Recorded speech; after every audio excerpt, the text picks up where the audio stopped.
할렐루야. 오늘 또 이렇게 귀한 은혜의 자리에 오신 여러분을 주님의 이름으로 환영합니다.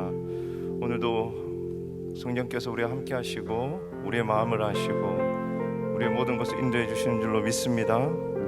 이 시간 주님, 이곳을 지나시옵소서, 이곳을 만지시옵소서. 내 안에 죽어있는 모든 영의 모든 것들 다시 회복시키시고 또 우리의 그 예배를 회복시켜 주시옵소서. 이 시간 그렇게 고백하며 나갔으면 좋겠습니다. 지극히 높은 주님의, 지극히 높은 주님의 낮이 성소로 들어갑니다. 세상의 신을 벗고서 주 보좌 앞에 엎드리리. 내 주를 향한 사랑과 그 신뢰가 사그러져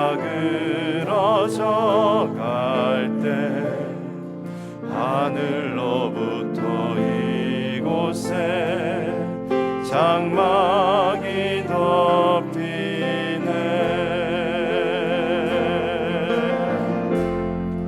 이곳을 덮으소서.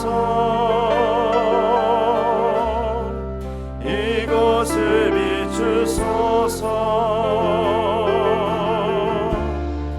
내 안에 무너졌던 모든 소망 다 회복하리니.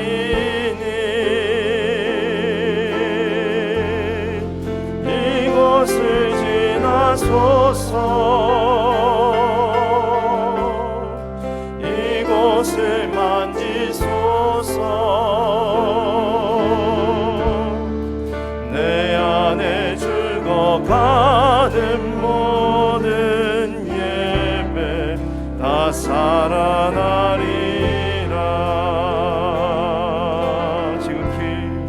지극히 높은 주님의 낮이 성소로 들어갑니다. 세상의 신을 벗고서 주 보좌 앞에 엎드리리. 내 주를 향한 사랑과 그 신뢰가 사그러져 갈 때 하늘로부터 이곳에 장막이 덮이네.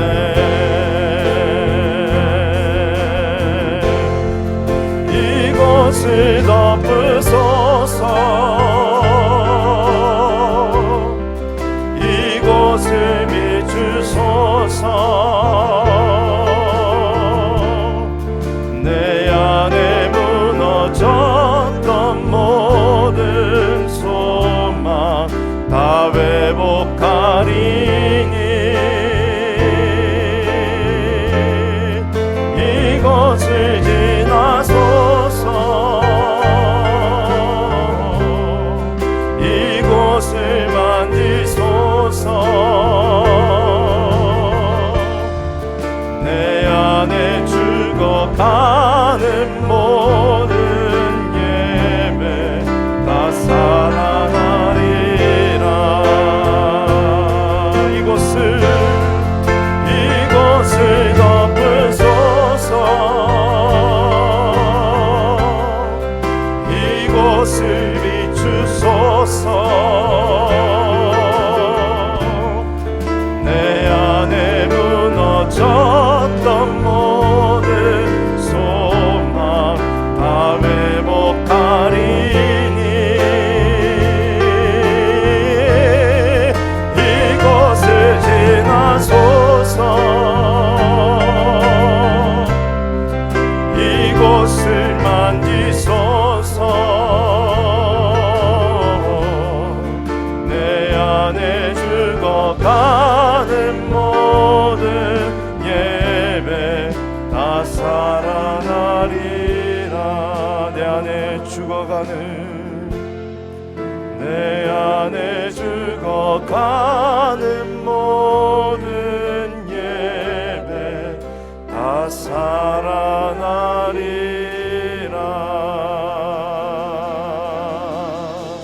우리 주님이 우리의 모든 것을 회복시킬 줄로 믿습니다. 아멘. 그 소망 가지고 이 시간 살아계신 우리의 모든 삶의 기쁨 되신 우리 주님의 이름을 찬양합니다. 주 하나님, 주 하나님, 독생자 예수 날 위하여 오시었네. 내 모든 죄 용서하시고 죽음에서 부활하신 나의 구세주, 살아계신 주, 나의 참된 소망, 걱정 근심 전혀 없네. 사랑의 주, 내 갈 길 인도하니 내 모든 삶의 기쁨들 충만하네. 주 안에서 거듭난 생명 도우시는 주의 사랑, 참 기쁨과 확신 가지고 예수님의 도우심을 믿으며 살리. 살아계신 주, 나의 참된 소망, 걱정 근심 전혀 없네. 사랑의 주, 내 갈 길 인도하니 내 모든 삶의 기쁨 늘 충만하네. 그 언젠가 주의 때까지 주를 위해 싸우리라. 승리의 길 멀고 험해도 주님께서 나의 앞길 지켜주시니. 살아계신 주, 나의 참된 소망, 걱정 근심 전혀 없네. 사랑의 주, 내 갈 길 인도하니 내 모든 삶의 기쁨 늘 충만하네. 살아계신 주님, 살아계신 주, 나의 참된 소망, 걱정 근심 다 주님께 맡기며 나갑니다. 전혀 없네. 사랑의 주, 내 갈 길 인도하니 내 모든 삶의 기쁨 늘 충만하네. 살아계신 주 선포합시다. 살아계신 주, 나의 참된 소망의 주님, 걱정 근심 전혀 없네.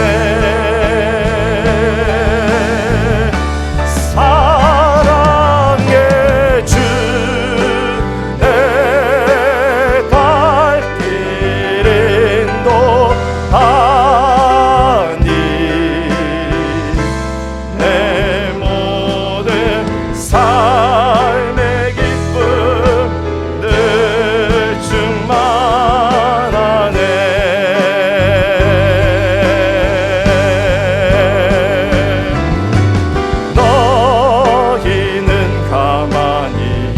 있어. 주가 하나님 내 말지어다. 열방과 세계 가운데 주가 높임을 받으리라. 너희는 가만히 있어. 너희는 가만히 있어. 주가 하나님 내 말지어다.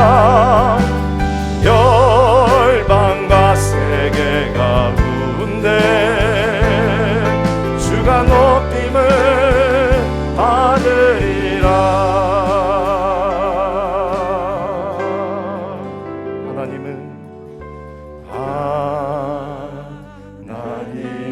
우리의 피난처가 되시며 환난 중에 우리의 힘과 도움이시. 하나님은 우리의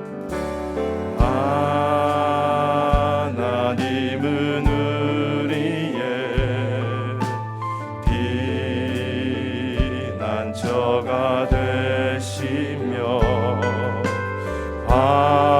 환난 중에 우리의 힘과 도움이시라. 너희는 가만히 있어. 주가 하나님 내 말지어다.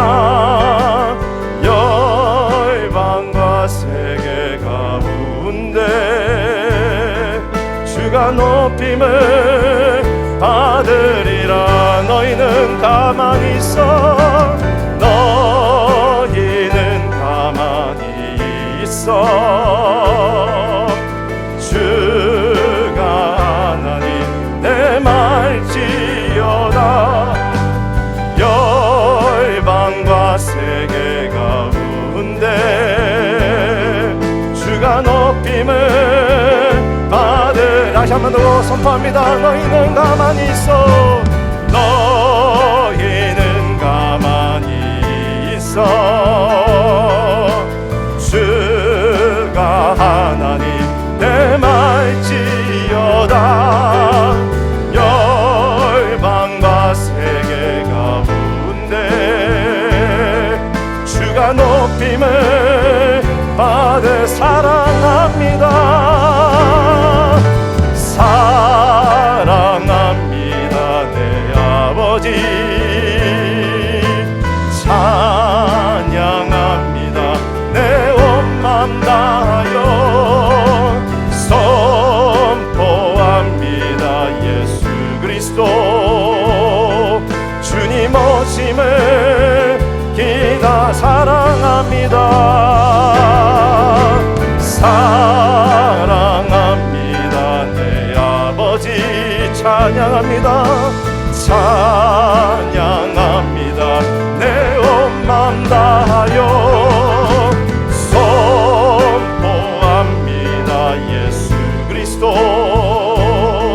주님 오심을 기다리며. 그렇습니다. 우리 주님은 날마다 우리와 함께 하시고 우리를 인도하시는 우리 하나님인 줄로 믿습니다. 오늘도 하나님만 바라보기 원합니다.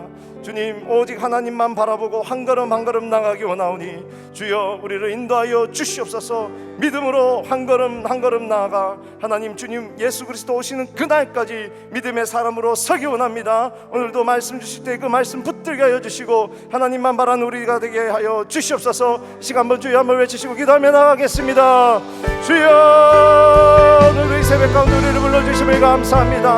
주님 오늘 우리의 드린 이 찬양의 고백처럼 그렇게 살아가기 원합니다. 믿음의 발걸음으로 살아가게 하여 주시옵고 오직 하나님만 바라보며 나가게 하여 주시옵소서. 정말 우리의 삶의 모습 속에서 우리가 정말 하나님께서 하시는 그 모든 일을 먼저 바라보게 하시고 하나님이 무엇을 하시는지 하나님이 어디로 우리를 이끄시는지 우리의 눈을 들어 하나님의 인도하심을 바라고 하나님의 그 뜻을 주님 바라보게 하여 주셔서 주님 우리의 삶이 헛된 삶이 아니라 우리의 삶이 욕심에 큰 삶이 아니라 하나님의 목적에 큰 삶, 하나님의 나라 영광을 위한 삶, 주 예수 그리스도 다시 오실 때까지 주님께서 맡겨주시는 그 사명을 잘 감당하는 그러한 주님이 원하시는 삶으로 주님 우리를 인도하여 주시옵소서. 주님 그렇게 오늘도 말씀하여 주실 때에 주님 우리의 마음을 다하여 순종하고 듣고 나가기 원하오니 성경하는 우리 마음을 주장하여 주시고 우리의 삶의 모든 것이 하나님의 은혜 가운데 하나님의 인도하신 가운데 하나님이 원하시는 그 목적대로 주여 나아가는 우리의 삶이 될 수 있도록 주님 역사하여 주시옵소서. 하나님 감사합니다. 하나님 우리의 피난처가 되시고 하나님 우리 찬양의 제목이 되시며 하나님이 우리가 살아야 될 이유가 되신 것을 감사합니다. 이 새벽에도 사랑하는 주의 백성들이 주의 보좌 앞에 나와 주님 행하여 나아갈 때에 살아계신 하나님을 만나게 하시고 음성 듣게 하여 주시고 참으로 보아야 될 환상과 비전을 보는 귀한 아침 되게 하여 주시옵소서. 이 새벽에도 소중한 예물을 주님 앞에 올립니다. 믿음으로 올려진 이 헌물을 축복해 주시고 각 가정의 기도 제목마다 반드시 응답되게 하셔서 더 큰 영광으로 살 수 있도록 은총을 부어 주시옵소서. 예수님의 이름으로 기도하옵나이다. 아멘. 할렐루야. 네, 오늘도 귀한 새벽제단 나오신 거 진심으로 환영합니다. 정말 이제 이틀밖에 안 남았네요. 내일 지나면 모레 이틀밖에 안 남았습니다. 마지막까지 여러분 전심을 다해 기도해 주시길 바랍니다. 특별히 토요일은 우리 새벽 축제를 우리가 축하하는 셀리브레이션하는 그런 시간입니다. 그래서 평소보다 한 5분 정도 일찍 시작한다고 합니다. 찬양을 5시 10분부터 시작을 하고 그리고 아마 시상도 하고 또 영상도 짧게 보고 그리고 말씀 듣고 그런 생각했습니다. 그래서 가능하면 우리 토요일은 우리 모든 교구 모든 성도님들 다 연락하셔서 다 나오시게 하고 그날은 특별히 시상식을 우리 아이들까지 같이 합니다. 어떤 분들은 아이들을 무시하는 분들이 계시는데요. 계산할 때 아이들은 뭐 2분의 1로 계산하고 그런데 아닙니다. 아이들도 엄연한 인격체이고 중요한 존재입니다. 그래서 저희 교회에서는 어린아이들까지 각 주일학교 부서까지 다 우리 시상을 준비했기 때문에 자녀들 데리고 나오시고 함께 기도에 동참해 주시기를 바랍니다. 우리 그 외 나머지 우리 자세한 내용들 잘 보십시오. 참 유익한 내용이 많은 그런 순서집니다. 우리 최 목사님 감사하게 생각합니다. 우리 하나님 말씀 오늘은 사도행전 16장 1절에서 10절까지는 말씀입니다.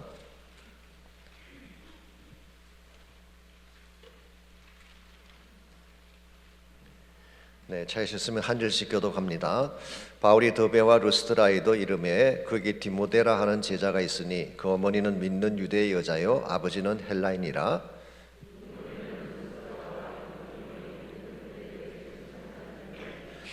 바울이 그를 데리고 떠나고자 할새 그 지역에는 유대인으로 말미암아 그를 데려다가 할례를 행하니 이는 그 사람들이 그의 아버지는 헬라인인 줄 다 알미더라.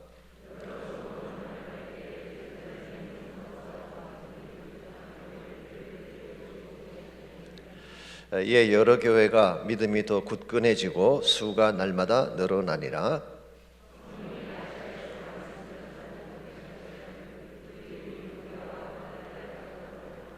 무시아 앞에 이르러 비두니아로 가고자 애쓰되 예수의 영이 허락하지 아니하시는지라. 밤에 환상이 바울에게 보이니 마케도니아 사람 하나가 서서 그에게 청하여 이르되 마케도니아로 건너와서 우리를 도우라 하거늘 바울이 그 환상을 보았을 때 우리가 곧 마케도니아로 떠나기를 힘쓰니 이는 하나님이 저 사람들에게 복음을 전하라고 우리를 부르신 줄로 인정함이러라. 아멘. 오래전에 미국에서 만들어진 올림픽 영화 중에 No Regret, 후회 없음이라고 하는 그 제목의 다큐멘터리 영화가 있었습니다. 이 영화는 빌 헤이븐즈라고 하는 미국 조정 경기 선수에 대한 스토리입니다. 크누 레이싱 선수입니다. 이분은 1920년대 미국 대표 올림픽 선수였고 기량이 탁월했기 때문에 금메달의 기대주였습니다. 나가기만 하면 금메달을 따는 것은 확실한 그런 상태였습니다. 근데 한 가지 문제가 생겼습니다. 올림픽 선수팀이 출발하는 그날 자기 아내가 산딸이 차서 진통이 시작된 것입니다. 그때 진통하는 아내와 태어날 아기를 둔 채 금메달을 향해 떠날 것인가, 아니면 고통하는 안에 머물면서 태어날 새 생명을 맞이할 것인가, 이 두 가지 선택 앞에 서게 됐습니다. 그때 빌 헤이번스는 금메달을 포기하고 새 생명 쪽을 선택을 했습니다. 그 당시 많은 사람들과 언론들이 그의 선택이 어리석다고 비난을 했습니다. 아야 또 나오면 되는 거지만 금메달에 대한 기회는 한 번밖에 없는데 잘못된 선택이 아닌가. 여러분 어떻게 생각하십니까? 금메달을 따러 가는 것이 바른 선택일까요? 새 생명을 기다리는 것이 바른 선택일까요? 아마도 여러분이 어떤 가치관을 가졌냐에 따라서 달라질 것입니다. 황금을 좋아하시는 분들은 당연히 금메달을 향해 가야 될 것입니다. 생명을 소중히 여기는 사람은 아마 남아서 생명을 맞이할 것입니다. 빌 헤이번스가 이와 같은 선택을 한 지 정확하게 28년 후에 한 통의 전보가 날아왔습니다. 헬싱키에서 그의 아들 프랭크가 보내온 전보였습니다. 이런 내용입니다. 사랑하는 아버지, 제가 세상에 태어날 때 어머니 곁에서 저를 기다려 주신 것 감사합니다. 저는 아버지가 28년 전에 받으셨을 금메달을 목에 걸고 집으로 돌아가고 있습니다. 그의 아들이 자신이 출전하려 했던 1만 미터 단독 경주에서 금메달을 수상하고 집으로 온다는 그런 전보였습니다. 결국 그의 선택이 옳았던 것이죠. 우리가 사는 인생은 선택입니다. 좋은 선택도 있고 나쁜 선택도 있고, 스마트한 선택이 있는가 하면 스튜피드한 선택도 있습니다. 우리가 어떤 선택을 하든지 그 선택의 결과에 따라 우리의 미래가 결정이 되고 성공과 실패가 결정이 되는 것입니다. 그러므로 선택을 잘 해야 됩니다. 우리 인생 가운데 결정적인 순간이 왔을 때 이 바른 선택을 하는 것은 굉장히 중요한 것인데, 어떤 차원에서 선택을 해야지 우리가 후회하지 아니할 바른 선택을 할 수 있을지 오늘 주신 이 본문을 중심으로 함께 정리해 보려고 합니다. 오늘 같이 그 본문에 보시면 세계 선교 역사의 방향을 바꾸었던 결정적인 선택 하나가 소개가 되어 있습니다. 사도 바울이 2차 선교행을 시작했을 때에 원래 가려고 했던 방향은 아시아 쪽이었습니다. 그래서 그는 소아시아에 세웠던 교회들을 다시 방문한 후에 동쪽으로 나아가기를 원했습니다. 그랬는데 6절을 보시면은 성령이 아시아에서 말씀을 전하지 못하게 하시거늘 그들이 부르기아와 갈라디아 땅으로 다녀가 무시아 앞에 이르러 비두니아로 가고자 애쓰되 예수의 영이 허락하지 아니하시는지라 그랬어요. 아시아 지역을 재방문하면서 그 지역을 다 방문한 후에 다시 동쪽이죠, 아시아 쪽으로 가기를 원했는데 성령께서 막으신 것입니다. 무시아 앞에 도착했을 때에 예수의 영이 허락지 않았다고 오늘 성경은 기록합니다. 지금 바로 이 두 가지 선택의 갈림길 앞에 서 있습니다. 원래 계획대로 한다면 동쪽으로 가야 되죠. 그런데 성령께서는 서쪽으로 가라고 제시를 하고 있습니다.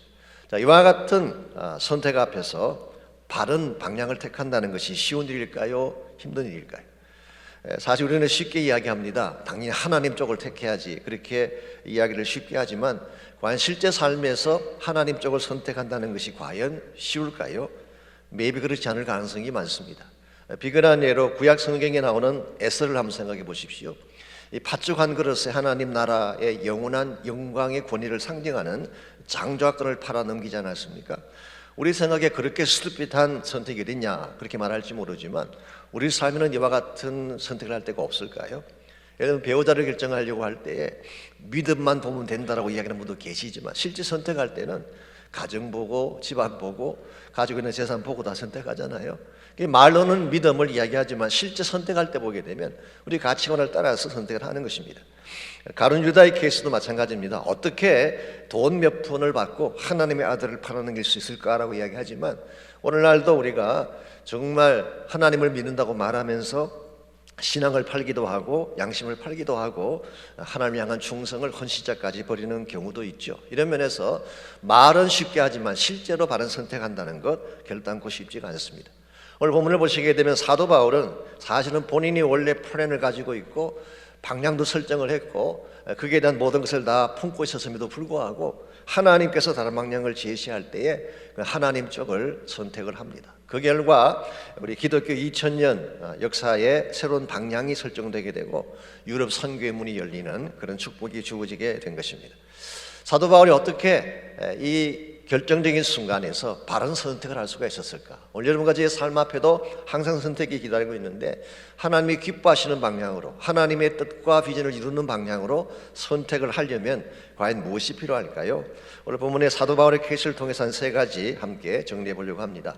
첫 번째로 우리가 인생의 방향을 바르게 선택하려면 성령의 인도하심에 민감해야 됩니다. 성령의 인도하심에.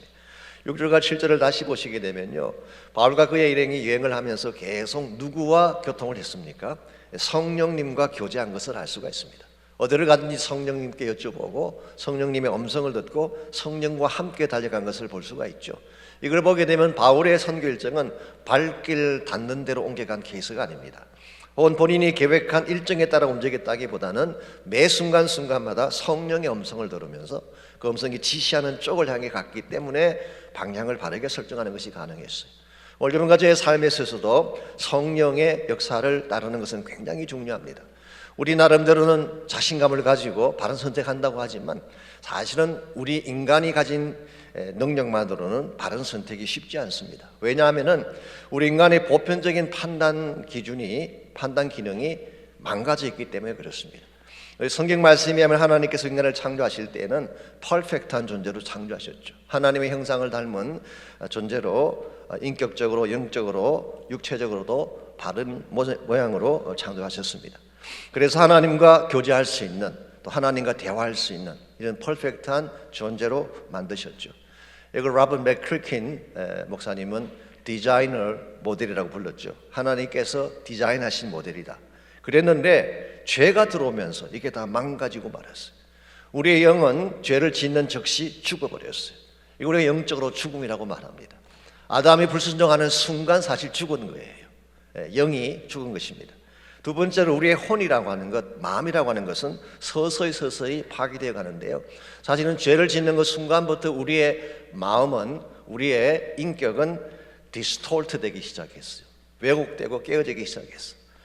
인격을 구성하는 것이 세 가지 요소잖아요. 지, 정, 의입니다. 지적인 요소와 감정적인 요소와 의지적인 요소죠. 예를 들면 우리의 지성이라고 하는 것이 우리가 하나님을 아는 데 사용하라고 주신 능력인데, 죄를 짓는 순간 하나님을 대적하는 데 지성을 사용하고 있습니다. 오늘날 과학자들의 의견을 들어보십시오. 스티븐 하킹 같은 물리학자 얼마나 유명합니까? 엄청난 천재 중에 천재이죠. 그는 하나님을 부인합니다. 천재를 창조한 것이 신이 아니라 물리적 법칙이 만든 것이다. 물리적 법칙이 존재했기 때문에 무에서 유가 만들어졌다. 저는 솔직히 그 말 들을 때 이처럼 비과학적인 말이 어디 있나? 이게 과학자가 한 말이 맞나? 아무것도 없는 무에서 어떻게 법칙이 생기겠어요? 뭐가 있어야 법칙이 생기는 거지. 오늘날 과학자들이나 지성인들이 하나님을 자기들의 논리로 이렇게 대적하는 것은 우리의 지성적인 것이 금이 갔기 때문에 그런 것입니다. 우리의 이모션도 마찬가지입니다. 원래는 사랑과 기쁨과 평강이 넘쳐야 되는 것이 우리의 이모션이죠. 그런데 실제 우리 마음은 어떤가요? 깨어진 부분이 너무 많습니다. 아파하고 슬퍼하고 분노하고 절망하는 우리의 마음 자체가, 우리 이모션 자체가 깨어졌기 때문에 그런 것입니다.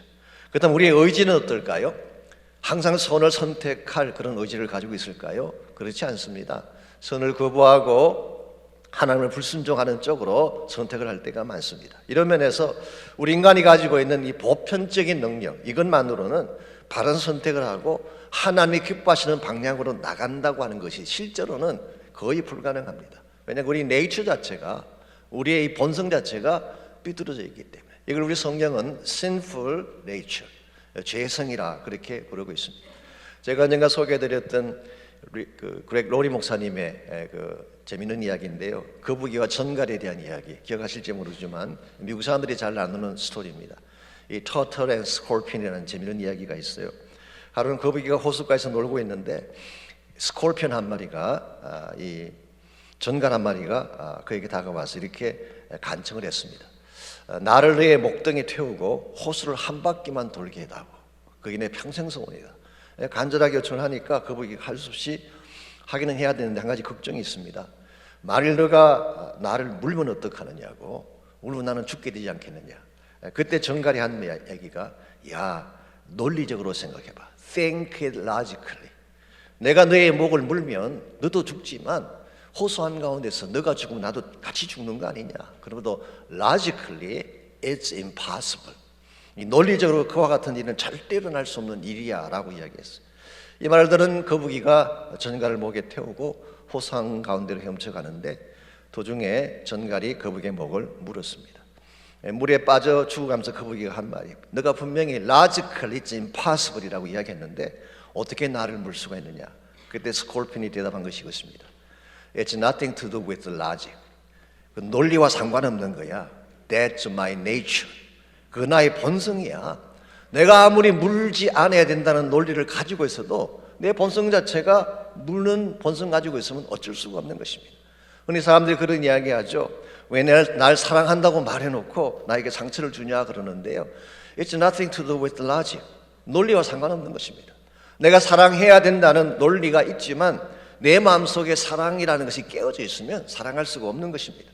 왜 진실하지 못하냐 그렇게 비판을 하지만 논리와 상관이 없습니다. That's my nature. 죄 때문에 진실성을 잃어버린 내추를 가지고 있기 때문에 아무리 정직하려고 해도 안 되는 거예요. 다시는 죄 짓지 않겠다라고 이야기하고 또 죄를 짓죠. It's nothing to do with logic. 논리에 대한 문제가 아닙니다. 이것은 우리 네이처에 대한 문제예요. 이와 같이 우리 모두의 마음속에는 이미 죄로 말미암아 깨어진 네이처가 있는데 이와 같은 나의 본성을 나의 힘으로 바꿀 수가 있을까요? 그건 있을 수가 없습니다. 그래서 여러분과 저에게 꼭 필요한 것이 성령의 능력인 것입니다. 성령의 능력이 없이는 나의 이 죄성, 나의 본성을 절대로 바꿀 수가 없고 바르게 만들어줄 수가 없기 때문에 성령이 크리스찬 삶에서는 절대적으로 필요한 것입니다. 나의 깨어진 감정, 성령이 고칠 수가 있어요. 갈라디아서 보게 되면 성령 충만하면 9가지 열매가 맺혀지잖아요. 그게 감정의 열매예요. Love, joy, and peace. 이와 같은 모든 것들은 성령이 충만할 때 주어지는 것입니다. 나의 왜곡된 지식도 마찬가지입니다. 성령께서 오시게 되면 삐뚤어진 나의 지식을 진리로 인도해 주는, 성령은 진리의 영이시기 때문에 참 진리가 무엇인지를 깨닫게 하는 역할을 합니다. 우리의 바른 선택도 마찬가지죠. 성령께서 주도하실 때에 내가 바른 의지를 가지고 하나님이 기뻐하는 방향으로 택할 수가 있는 거예요. 이런 면에서 오늘 여러분 가족가 정말 하나님 안에서 바른 선택을 하고 그 결과 바른 열매가 있는 삶을 살기를 원한다면 매일 성령님 안에 살아야 돼요. 성령님의 음성에 민감해야 돼요. 성령께서 인도하고 성령께서 이끄시는 대로 살아가게 되면 항상 바르게 선택할 수 있게 되고 그때 맺게 되는 열매가 가장 아름답게 되는 것입니다. 이런 면에서 우리가 바른 선택을 통해 하나님을 기쁘게 하려면 성령의 인도하심에 민감을 해야 됩니다. 두 번째는 바른 환상을 봐야 되는 것입니다. 즉 하나님께서 보여주시는 환상이 진짜 우리가 봐야 될 환상이죠. 세상에도 환상이 많죠. 일반 정치가들도 환상을 많이 이야기합니다. 그러나 그 모든 것들은 진짜가 아니에요. 진짜 환상은 하나님께서 보여주시는 환상입니다. 자, 9절 말씀 보시게 되면 이와 같이 성령께서 막으시기 때문에 할 수 없이 드로아 쪽으로 내려가게 됩니다. 그런데 9절에 보니까 밤에 환상 하나가 나타났어요. 밤에 환상이 바울에게 보이니 마케도냐 사람 하나가 서서 그에게 청하여 이르되 마케도냐로 건너와서 우리를 도우라 하거늘. 이게 소위 말하는 마케도니아 환상이죠. 우리 기독교 역사상 가장 유명한 환상 중에 하나입니다. 자, 여기서 마케도니아인이 누구일까요? 물론 단순한 환상의 한 부분이기 때문에 꼭 정체를 밝힐 필요는 없지만 여러 가지 많은 해석들이 있습니다. 제가 윌리엄 바클레이가 쓴 주석을 봤더니 이분은 재미있는 이론 하나를 이렇게 소개를 했어요. 여기에 나오는 지명들이 전부 다 알렉산더 대왕과 관련이 있는 거예요. 예를 들면 드로아 지방이 있잖아요. 트로아스입니다. 트로아스. 이 트로아스라는 지방의 풀네임이 알렉산드리안 트로아스예요. 이 트로아스라는 지역은 트로이라고 하는 도시를 감싸고 있는 지역. 트로이는 혹시 기억나십니까? 트로이 목마라고 들어보셨어요?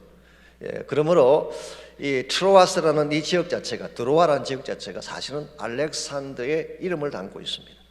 빌립보라고 하는 도시는요, 알렉산더의 아버지 이름을 딴 거예요. 필립, 아버지 이름입니다. 데살로니카라는 지역이 나오죠. 데살로니카라는 이 지역은 알렉산더의 여동생 이름이에요. 그러므로 사실 지금 이 유럽 선교를 시작하면서 주어지는 이 모든 지명들은 전부 다 알렉산더 대왕과 관련이 있는 것. 알렉산더의 꿈이 무엇이었나요?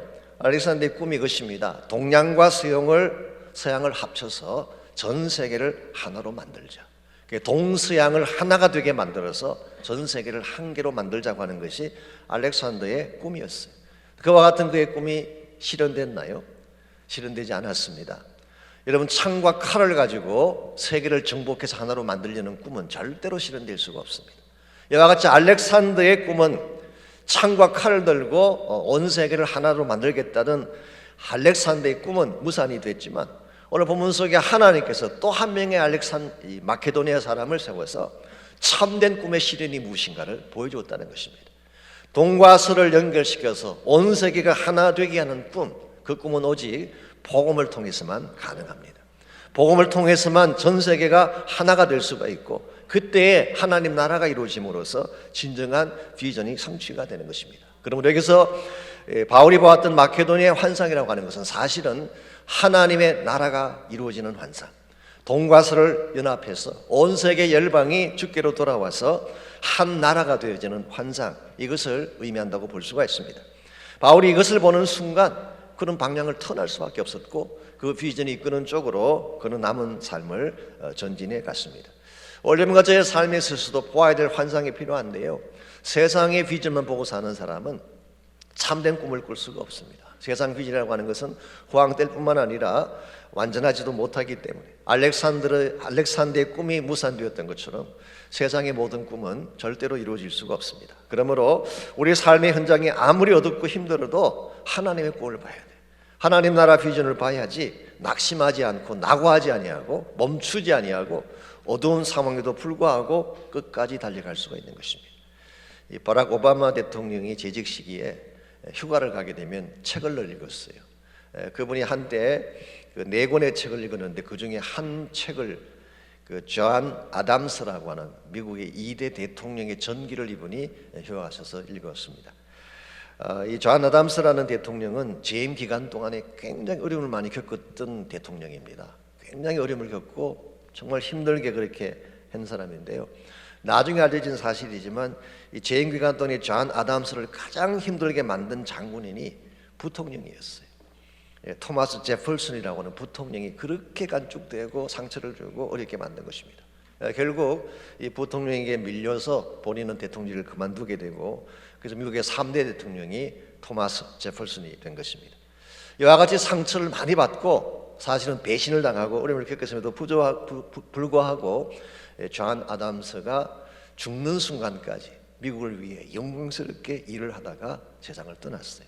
누가 물었습니다. 당신이 그렇게 상처를 많이 받고 정적들에게 배신을 당하고 어려움을 겪으면서도 어떻게 미국을 위해 그렇게 일을 하는 것이 가능했느냐라고 했을 때에 존 아담스가 했던 대답이 이와 같았다고 합니다.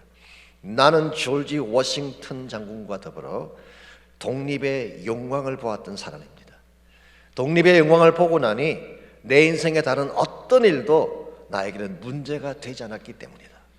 한 국가의 독립의 영광을 보았던 사람도 그 영광을 보았기 때문에 다른 일들이 다 사소하게 느껴진다고 하는데, 여러분과 저는 하나님의 나라 영광을 본 사람들 아니에요. 하나님 비전을 보았다고 하면서도 작은 일 때문에 아파하고 힘들어하고 이것 때문에 다투게 된다면 이 부끄러워할 수밖에 없는 것입니다. 여러분과 제가 마음의 문을 열고 생각의 문을 열고 하늘을 보시기 바랍니다. 마케도니아 환상을 봐야 돼요. 지금도 세계 곳곳에서 건너와서 도와달라고 하는 마케도니아인들이 많이 있어요. 중동 지역에 시리아 땅에 아프간에 많이 있잖아요. 멀리 중국 땅이나 북한 땅에도 많이 있잖아요. 여러분이 기도하는 가운데에 마케도니아인의 통곡 소리를 들어야 돼요. 그들의 부르는 안타까운 마음을 들어야 돼요. 그들의 음성을 듣고 그 속에 담겨져 있는 하나님 나라 비전을 보아야지 우리가 바른 선택을 하고 바르게 살 수 있다는 거예요. 그러므로 우리가 하나님이 기뻐하는 방향으로 바르게 선택을 하려면은 1차적으로는 매일매일 성령님과 동행하십시오. 성령의 인도하심 따라만 살면 항상 바른 길로 가요. 진리로 인도하시고 성숙함으로 인도하시고 축복으로 인도하실 것이니까. 두 번째는 바른 환상을 보십시오. 세상의 헛된 환상에 젖어 살지 말고 하나님 나라 환상에 젖으시기 바랍니다. 마지막 세 번째로 바른 헌신을 해야 됩니다. 아무리 환상을 보아도 여기에 합당한 헌신을 하지 아니하면 그 환상은 헛된 꿈에 불과한 것입니다. 10절 말씀 보십시오. 바울이 그 환상을 본 후에 어떻게 했는지 10절입니다. 바울이 그 환상을 보았을 때 우리가 곧 마케도니아로 떠나기를 힘쓰니 이는 하나님이 저 사람들에게 복음을 전하라고 우리를 부르신 줄로 인정함이라 했어요. 환상을 보았을 때 우리가 곧 마케도니아로 떠나기를 힘썼다. 이 바울은 환상 본 후에 참 좋았더라, 기가 막힌 환상이네, 그렇게 감탄만 하고 끝나지 않았어요. 여기에는 세 가지 중요한 헌신의 특징이 나오는데요. 오늘 본문에 소개된 바울이 우리에게 소개하는, 보여주고 있는 이 커밋먼트, 이 헌신이 세 가지 특징 가지고 있는데요. 첫 번째가 즉각적인 헌신입니다. immediately. 우리가 곧 그랬어요. 곧이라는 말은 without hesitation, without delay, immediately. 하나님의 뜻이 자명해졌고 하나님의 주신 비전을 보았으면 지체할 이유가 없다는 거예요. 하나님의 뜻을 보고도 계산해보고 따져보고 여론 수렴하고 그럴 때가 많이 있잖아요. 그러다 보니까 진짜 할 일을 못하는 거예요. 하나님의 부르심과 뜻이 분명해졌으면 그때는 즉각적으로 행해야 돼요. 그래야 우리가 그 뜻을 따라 살 수가 있는 것입니다. 창세기 22장에 보시게 되면 하나님이 아브라함을 시험하기 위해서 독자 이삭을 모리아 지단에 바치라고 명령하셨잖아요. 이 밤에 하나님이 그렇게 말씀하셨어요. 창세기 22장에 보면요, 아브라함이 어떻게 했는지 아십니까? 아침이 밝자말자 안장을 꾸려가지고 집을 떠나갔어요. 저 하나님 말씀하신 순간, 그리고 그 밤이 지나고 아침이 오자마자 즉시 떠난 거예요. 어떤 주석가가 이렇게 재밌는 이야기한 걸 제가 본 적이 있습니다. 만일의 경우에 아브라함이 그날 직접 바로 떠나지 않고 자기 부인 사라와 의논했다면 어떻게 됐을까? 우리 여자분들은 아무래도 감성적이니까, 더구나 지금 천신만고 끝에 낳은 아들인데 그 아들 죽이러 가는 거잖아요. 아마 틀림없이 그랬을 겁니다. 차라리 날 죽이고 가라 이놈아, 그러고 발목 붙잡고 늘어지면 어떻게 가겠어요? 아무리 아브라함이지만. maybe 아브라함이 그런 걸 알아서 그런지 그냥 날이 밝자마자 빵. 이게 사실은 적극적인 순종입니다. 그래서 여러분과 제가 하나님의 뜻이 자명해지지 않았다면 기다림이 기도해야 되지만 확실해졌으면 immediately, commit immediately. 두 번째는 모아진 헌신이었어요. collectively. 이 바울의 선교 여정 중에 특징 중에 하나가 바울은 혼자 하지 않았어요. 동력자가 있고 같이 갔어요. collectively 일을 하는 사람이었습니다. 10절을 다시 보시게 되면요, 바울이 그 환상을 보았을 때 우리가라는 표현이 나요. 우리가. 영어 성경에 we라고 되어 있습니다. 사도행전서를 공부하신 분들은 아실 거예요. 신학교에서 이 사도행전서 속에는 we section이라고 부르는 파트가 있습니다. 한 4번 나오는데요, 어떤 부분은 베드로가 했다, 바울이 했다 그러는데 어떤 부분을 가게 되면 우리가라는 표현이 나와요. 자, 우리가라는 이 표현은 무엇을 의미할까요? 이것은 바울 혼자의 케이스가 아니라 함께 가는 자가 있었는데, 특별히 그 중에 이 본문을 기록한 저자인 누가가 동행했을 경우에는 우리가라고 적은 것입니다. 우리가라고. 그래서 우리가 1절부터 3절까지를 다시 보겠습니다. 바울이 더베와 루스드라에 이르매 거기 디모데라 하는 제자가 있으니 그 어머니는 믿는 유대 여자요 아버지는 헬라인이라. 사도 바울이 루스드라 지방에 갔을 때에 이 루스드라는 지역이 디모데의 고향입니다. 그리고 자기 어머니가 계시고 외할머니가 계시는, maybe 아마 아버님은 일찍 돌아가시는지 모르겠어요. 이름이 나오지 않는 걸 보니까. 그런데 어쨌든 간에 이 디모데가 루스드라에 살고 있었는데 제 생각에는 1차 선교 여행 때 바울의 복음을 들은 것 같습니다. 그래서 디모데와 그의 가족들, 어머니를 비롯한 가족들이 원래는 유대인 전통을 가지고 있었지만 이제 복음을 들은 것입니다. 유대인들의 관습에 의하면요, 이 자녀들의 종교는 모계 쪽을 택하도록 되어 있어요. 그래서 어머니가 크리스찬이면 크리스찬이 되는 거예요. 어머니가 유대인이면 유대인이 되는 거예요. 그래서 어머니 역할이 참 중요합니다. 어머니 역할이. 성경에서도 어머니 역할이 가장 중요한 것입니다. 그래서 아마 그 어머니 또 그 외할머니가 하나님 말씀을 사랑하고 신실한 하나님의 신앙인이었기 때문에 쉽게 복음을 듣고 아마 디모데도 예수님의 제자가 된 게 아닌가 생각합니다. 그때 이 바울이 다시 루스드라를 방문했을 때 3절, 바울이 그를 데리고 떠났다고 했어요. 그래서 이제부터 바울은 디모데가 바울과 함께 동력하는 바울의 제자가 되고, 나중에 사도 바울이 자기 영적인 아들이라고 부를 정도로 가깝게 그렇게 동력 역할을 했죠. 그래서 지금 이 바울의 선교팀은 바울 혼자 떠난 팀이 아니라 처음에는 실라와 같이 갔고 누가가 조인했고 이제 디모데가 조인하는 한 개의 팀이 만들어지게 된 것입니다. 하나님 나라 일이라고 하는 것은 혼자 할 수 없어요. 아무리 유능한 사람도 혼자 할 수 없습니다. 팀이 필요해요. 돕는 자가 필요해요. 그래서 함께 동력하는 자가 있고 같이 헌신해 줄 때 commit collectively 함께 헌신해 줄 때에 사역의 열매가 더 극대화되어지는 것입니다. 세 번째 특징이 전심을 쏟은 헌신이었어요. commit wholeheartedly. 힘쓴다는 표현이 나오죠. 힘쓰니. 이 제테오라는 헬라 말이 찾는다는 의미도 가지고 있지만 사실은 노력을 경주한다. 나의 모든 에너지를 쏟아붓는다. 그런 뜻을 가지고 있습니다. 그래서 킹 제임스 버전에서는 endeavor라고 그렇게 번역을 했어요. 나의 전심을 다 쏟아부어서 힘을 쳤다는 것입니다. 이번 하나님 나라의 비전은 대충 적당히 해서 될 문제가 아닙니다. 혹은 의무감으로 마지못해서 하는 사역에 대해서는 열매가 극대화될 수가 없습니다. 정말 기쁜 마음으로 내 전심을 다 쏟아서 할 때에 그 열매가 아름답게 되는 것입니다. 우리 흔히 말하던 것처럼 뭐 처삼촌 묘 김매도 돼가지고는 하나의 나라는 절대 이루어질 수가 없어. 나의 하트를 쏟아붓고 전심을 다 쏟아부을 때에 하나님의 열매가 또 복음의 열매가 극대화되어 나타나는 것입니다. 자, 그렇다면 왜 나의 비즈니스가 아닌 하나님의 비즈니스에, 하나님의 킹덤 비즈니스에 우리가 전심을 다 쏟아야 할까요? 나를 위해 사는 것도 시간이 모자라는데 왜 하나님의 비즈니스에 나의 온 삶과 온 에너지와 모든 정성을 다 쏟아서 살아야 할까요? 이유는 심플합니다. 하나님이 여러분과 저를 그렇게 사랑하셨기 때문에. 하나님은 대충 사랑하지 않으셨어요. 적당한 수준에서 사랑하신 것이 아니라 wholeheartedly 자기의 전부를 다 바쳐 사랑하셨어요. 예수님께서 십자가에서 돌아가실 때에 남긴 것이 없어요. 피 한 방울, 물 한 방울 남기지 않고 다 쏟아 부어주심으로 우리의 죄악을 맑게 씻겨내어 주시고 하나님의 자녀가 되게 하셨어요.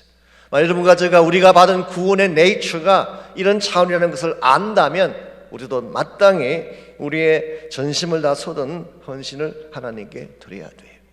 여러분과 제가 신앙생활하는 가운데에 하나님 앞에 헌신한다고 말을 하지만 과연 우리의 헌신이 하나님 사랑에 합당한 헌신이라고 말할 수가 있을까요? 다른 분들에 대해서는 말씀드릴 수가 없지만 제 경우는 제가 합니다. 아니에요. 너무 부족해요.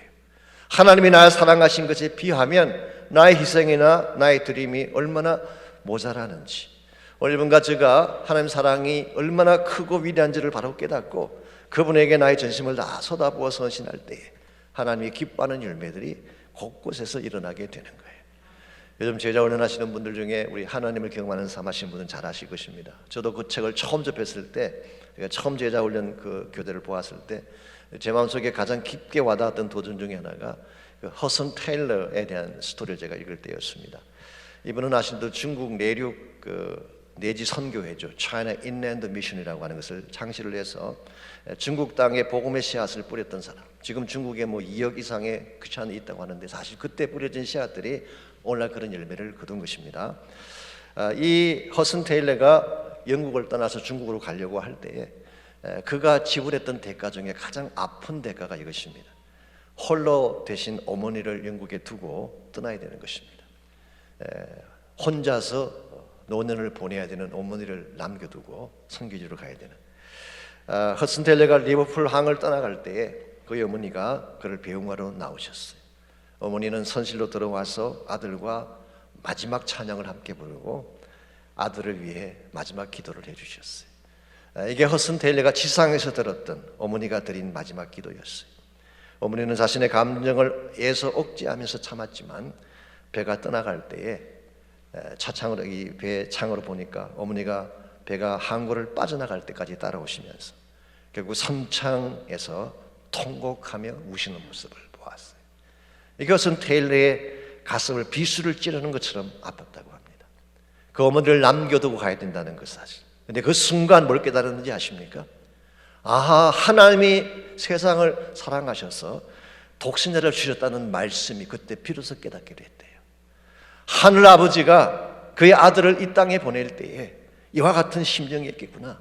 자식을 다시 못할 곳으로 떠나보내는 어머니의 그 아픔이 바로 하나님 아버지가 아들을 땅에 보낼 때의 아픔이었다는 사실을 기억하고 하나님 앞에 전심을 다해 그의 생애를 헌신했어요. 그 결과 허슨텔레가 사역을 마무리하던 1905년도까지 중국 내지 선교회 안에 205개의 전도센터를 세웠고 849명의 선교사를 세웠으며 12만 5천 명의 중국 그리스도인들을 양성을 했습니다.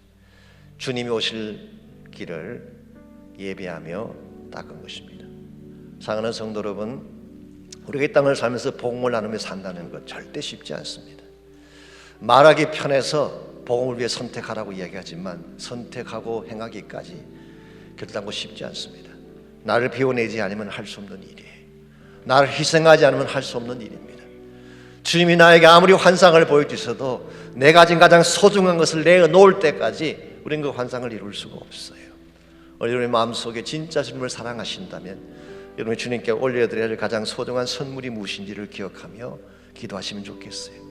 주님 오실 날 멀지 않았습니다. 우리가 무엇하다가 예수님 만날 것입니까? 우리 남은 생에 무엇을 위해 달려가다가 주님 맞이해야 될까요? 우리 모두에게 마케도니아 환상이 필요합니다. 지금도 세상 곳곳에서 통곡하며 부르짖으며 건너와서 도와달라고 외치는 수많은 영혼들이 있어요. 누군가는 가야 되지 않겠어요? 누군가는 그것을 위해 기도해야 되지 않겠습니까? 누군가는 헌신하며 헌금해야 되지 않겠습니까? 그 누군가가 누가 되어야 될까요? 바로 여러분이 되어야 하고 제가 되어야 합니다. 오늘 아침에 우리가 기도하는 중에 이 하나님의 음성 들으면 좋겠어요. 마지막 시대를 준비하시는 주님의 음성, 곳곳에서 들려오는 수많은 영혼들의 통곡하는 소리를 듣기를 바랍니다. 바울이 보았던 마케도니아의 환상이 나의 환상이 되게 하십시오. 나도 그 환상을 보고 그 환상을 따라 살고 싶습니다. 그러나 나의 힘과 능력으로 되지 않음을 고백하오니 성령님 이 시간 내 심령 가운데 임재하셔서 나를 드라이브해 주시고 변화시켜 주시고 참 비전 향해 달려갈 수 있도록 은혜와 능력을 부어달라고 여러분 합심해서 기도하면 좋겠습니다. 같이 한 목소리로 우리 결단의 기도, 헌신의 기도 드리겠습니다. 하나님 감사합니다. 우리를 사랑해 주시고 이와 같이